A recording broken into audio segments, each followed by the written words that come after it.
یہ کہانی مستقبل میں وقوع پذیر ہوتی ہے۔ قدرتی وسائل کے بے جا استعمال سے انسان پر بہت سی مصیبتیں ٹوٹیں اور ارب ہا انسان مر گئے۔ انسان کسی بھی وقت خطرناک بیماریوں کی زد میں تھے، اس لیے زندگی سے اکتا گئے۔ لیکن پھر ایک سائنسدان جس کا نام پائلٹ تھا، اس نے ایسا طریقہ ایجاد کیا کہ انسانی زندگی سے موت کا رشتہ ختم ہو گیا۔ اس طرح انسان کی زندگی لافانی اور حسین ہو گئی اور باقی بچے تمام انسانوں کو لافانی بنا دیا۔ 200 سال گزر گئے، اب تمام نظام بدل چکا تھا۔ اب صرف کچھ لوگوں کو جو ایک شیشے کے ڈوم میں رہتے تھے، انہیں فریز نامی عمل سے لافانی بنایا جاتا تھا۔ پائلٹ تمام شہر پر حکومت کرتا تھا اور اس کے ساتھ ہزاروں نوکر تھے جو کہ شہر کی دیکھ بھال کرتے تھے۔ لوگوں کو نوجوانی میں ہی پائلٹ کے سامنے پیش کیا جاتا اور وہ فیصلہ کرتا کہ کس عمر میں کسے فریز کرنا ہے۔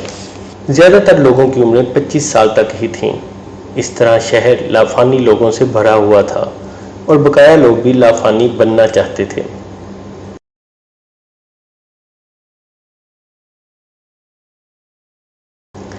پھر ہماری ملاقات فلم کے ہیرو لوگوس سے ہوتی ہے۔ اسے بھی بہت سے لوگوں کے ساتھ ڈوم میں لافانی بنانے کے لیے لایا گیا ہے، لیکن اس کے ذہن میں بہت سے سوالات تھے۔ اسے لگتا تھا کہ لافانیت ایک نعمت نہیں ہے بلکہ ایک عذاب ہے۔ اس کے نزدیک زندگی کی خوبصورتی موت سے ہی تھی۔ موت کے بغیر زندگی نہیں، صرف جینا تھا۔ انہی سوالات کے جوابات کے لیے وہ ڈوم میں آیا۔ شہر میں اگلے دن اسے ایک لڑکی سکر ملی۔ اسے اندازہ ہوا کہ وہ شک میں پڑا ہوا ہے، اس لیے اس نے اسے ایک گروپ سے ملوانے کا وعدہ کیا جو کہ اس جیسے لوگوں پر مشتمل تھا۔ اس نے اسے ایک ڈبی دی جس کی مدد سے وہ کسی کی نظر میں آئے بغیر گروپ تک پہنچ سکتا تھا۔ لیکن پائلٹ اور اس کا نائب آرمروز خفیہ کیمروں سے یہ سب دیکھ رہے تھے۔ انہیں وہ باکس عجیب لگا اور وہ اس کے بارے میں معلومات اکٹھی کرنے لگے۔ ایک ٹور گائیڈ ایک نئے آنے والے نوجوانوں کو فریزنگ کے بارے میں بتا رہی تھی۔ ایک نوجوان نے سوال کیا، وہ پائلٹ کے بارے میں کچھ جانتی ہے؟ ایک نے بتایا کہ وہاں ایک ایسا نوجوان بھی تھا جو پائلٹ جتنا ہی سمارٹ اور ذہین تھا۔ وہ پائلٹ کے ساتھ ہی کام کرتا تھا، مگر پھر اسے اس سسٹم پر اعتراض ہو گیا۔ نتیجے میں اسے یہاں سے نکال دیا گیا اور اب کوئی بھی نہیں جانتا کہ وہ کہاں ہے۔ لیکن ایسی افواہ ہے کہ وہ کوئی ایسا سسٹم بنا رہا ہے جس سے یہ امورٹیلٹی ہمیشہ کے لیے ختم ہو جائے گی۔ آرمروس نے ایک کو بلایا، پھر دونوں نے پائلٹ سے ورچوئل ملاقات کی۔ پائلٹ دونوں حکم دیتا ہے کہ وہ پتہ لگائیں کہ لوگوس کیا کرنا چاہتا ہے۔ ایک کے لیے یہ اس کی صلاحیت کا امتحان ہوگا۔ اگلے سین میں ایک سکر اور لوگوس کو اکٹھے دیکھتی ہے اور ان کی باتیں جاننے کی کوشش کرتی ہے۔ لیکن سکر کو پہلے ہی پتہ ہوتا ہے کہ اس کی نگرانی کی جا رہی ہے، اس لیے وہ لوگوس سے گول مول بات کرتی ہے اور اسے چرچ میں آنے کا کہتی ہے۔ یہ رپورٹ پائلٹ کو دی جاتی ہے مگر وہ مطمئن نہیں ہوتا۔ وہ ایک کو لوگوس کی مزید انکوائری کا کہتا ہے۔ اس مقصد کے لیے وہ لوگوس سے ملتی ہے اور اس سے باتوں میں امورٹیلٹی کے بارے میں اس کے نظریات پوچھتی ہے۔ لیکن لوگوس اس سے پوچھتا ہے کہ کیا وہ اپنے نظریات پر پورا یقین رکھتی ہے، اور ایک لاجواب ہو جاتی ہے۔ اگلے دن وہ دو جڑواں بہنوں کو لوگوس پر نظر رکھنے کے لیے کہتی ہے۔ جن دو جڑواں بہنوں کو ہم ٹوئنز کہتے ہیں۔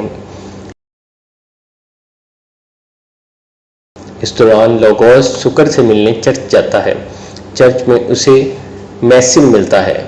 وہ اسے میڈریون سے ملاتا ہے جو کہ ایک سائنسدان ہے۔ اس تمام گروپ کے لوگ لوگوس کی طرح ہی سوچتے ہیں اور پائلٹ کے کردار اور سسٹم سے باغی ہوتے ہیں۔ یہاں لوگوس کو پتہ چلتا ہے کہ لوگوں کو ہر روز ایک مینٹیننس نام کی دعا دی جاتی ہے تاکہ وہ فریزنگ کے لیے تیار ہو سکیں۔ لیکن گروپ کو پتہ چلتا ہے کہ اس دعا کے زیر اثر وہ اپنے جذبات اور انسانیت کو کھو دیتے ہیں۔ وہ محبت یا نفرت نہیں کر سکتے اور جذبات کی غیر موجودگی میں وہ پائلٹ کے غلاموں جیسے بن جاتے ہیں۔ ہر کسی پر یہ دعا اثر کرتی ہے مگر کسی انجانی وجہ سے لوگوس پر اس نے اثر نہ کیا، جس کی وجہ سے وہ امورٹیلٹی پر سوال اٹھانے لگا۔ میڈریون اسے ایک ڈائری دکھاتی ہے یہ پائلٹ کے سابق ساتھی کی ڈائری ہے جس میں اس نے فریزنگ ختم کرنے کا طریقہ لکھا تھا۔ گروپ کا ہدف لوگوں میں دوبارہ انسانیت جگانا تھا تاکہ وہ جذبات محسوس کر سکیں اور پائلٹ کی غلامی سے نکل سکیں۔ پائلٹ کی بیٹی کا نام امیڈا ہے۔ امیڈا اس سے اس کے ساتھی کا پوچھتی ہے جس کا نام ہیلس ہے۔ امیڈا عام لوگوں سے مختلف ہے، وہ پائلٹ سے سوال بھی پوچھتی ہے جبکہ عام لوگ تو سوال کرنا جانتے ہی نہیں۔ اس طرح وہ بھی لوگوس اور گروپ کی طرح ہی سوچتی ہے اور پائلٹ بھی یہ بات جانتا ہے۔ لوگوس اکثر ایک خواب دیکھتا ہے کہ وہ ریگستان میں ہے اور اسے سانس لینے میں مشکل ہو رہی ہے۔ دوسری طرف ایک ترقی کے لیے پائلٹ کی جاسوس بنی ہوئی ہے۔ اس مقصد کے لیے وہ دوبارہ لوگوس سے ملتی ہے اور دوستی کی خواہش کا اظہار کرتی ہے۔ باتوں کے دوران میں لوگوس سے پوچھتی ہے کہ کیا اس نے فریزنگ کے لیے دعا لی۔ لوگوس حیران رہ جاتا ہے مگر اس کے منہ سے ہاں نکل جاتا ہے جو کہ ایک جھوٹ ہے۔ اگلے سین میں گروپ دعا کا فلو تبدیل کرنے کی پلاننگ کرتے ہیں تاکہ لوگوں کو انسانی جذبات سے روشناس کروایا جا سکے، لیکن اس مقصد کے لیے انہیں ٹنل کے کوڈ چاہیے۔ لوگوس اس مقصد کے لیے AK کا کارڈ استعمال کرنے کی تجویز دیتا ہے۔ وہ AK سے ملتا ہے اور اس سے پوچھتا ہے کہ کیا وہ اسے ڈرگ ٹنل تک لے کے جا سکتی ہے۔ اس سے پہلے کہ وہ جواب دیتی، ٹوین سسٹرز وہاں آ جاتی ہیں۔ آرمروس AK سے انکوائری کرتا ہے مگر وہ کہتی ہے کہ لوگوس نے کوئی خاص بات نہیں کی۔ البتہ لوگوس کا سوال اس کے ذہن میں کھٹکتا رہتا ہے۔ آخرکار وہ اس سے ملنے جاتی ہے اور وہ اس پر اعتبار کر کے اسے گروپ کے سبھی ساتھیوں سے ملواتا ہے۔ گروپ اسے پورا پلان بتاتا ہے اور یہ جاننے کے باوجود کہ پائلٹ ان کے ذہن کو کنٹرول کرتا ہے، وہ ٹس سے مس نہیں ہوتی، اور اس کی وجہ بھی وہی دعا ہوتی ہے جو کہ AK بھی لے رہی ہوتی ہے۔ AK یہ سب جا کے آرمروس کو بتا دیتی ہے مگر آرمروس یہ سن کر کسی بھی پریشانی کا اظہار نہیں کرتا کہ گروپ اس کے باس کے اقتدار کا خاتمہ چاہتا ہے۔ آرمروس AK کو دوبارہ گروپ میں جانے کے لیے کہتا ہے تاکہ پلان مکمل پتہ چل سکے، اور کسی بھی خطرے کی صورت میں وہ AK کو تحفظ کی یقین دہانی کرواتا ہے۔ دوسری طرف امیڈا اپنے باپ سے ماں کی وفات کے بارے میں پوچھتی ہے۔ پائلٹ اس کے سوالوں سے تنگ آ چکا ہوتا ہے مگر پھر بھی وہ اسے بتاتا ہے کہ جب وہ بچی تھی تو سخت بیمار ہو گئی۔ اسے بچانے کے لیے اس نے اور ہیلیس نے یہ سسٹم تیار کیا، لیکن ہیلیس اس سے جیلس تھا اس لیے اسے چھوڑ گیا۔ یہ سب سننے کے بعد امیڈا نے کہا کہ جب بھی وہ یہ سوال کرتی ہے تو ہر دفعہ پائلٹ یہ قصہ بتاتا ہے اور آخری حصے میں تبدیلی کر دیتا ہے۔ ادھر AK گروپ سے مل کر انہیں اپنی مدد کا یقین دلاتی ہے۔ گروپ میں ہر بندے کی مشن کے لیے ایک خاص ذمہ داری لگائی جاتی ہے، لیکن جب وہ ٹنل میں داخل ہونے لگتے ہیں تو خطرے کا الارم بول پڑتا ہے۔ یہ اصل میں AK کا پلان تھا تاکہ وہ لوگوس کو دوسرے گروپ سے علیحدہ کر کے گرفتار کر سکے۔ گرفتاری کے بعد ڈاکٹر اس کی یادداشت مٹا دیتے ہیں اور وہ ہر شے بھول جاتا ہے۔ AK اس کے لیے برا محسوس کرتی ہے، وہ اس سے ملنے کی خواہش کرتی ہے مگر پائلٹ اسے انکار کر دیتا ہے کہ اس کے ملنے سے اس کی یادداشت واپس آ سکتی ہے۔ AK لوگوس کے لیے اداس ہوتی ہے کہ ٹوینز آ کر اسے لوگوس کا پتہ بتاتی ہیں۔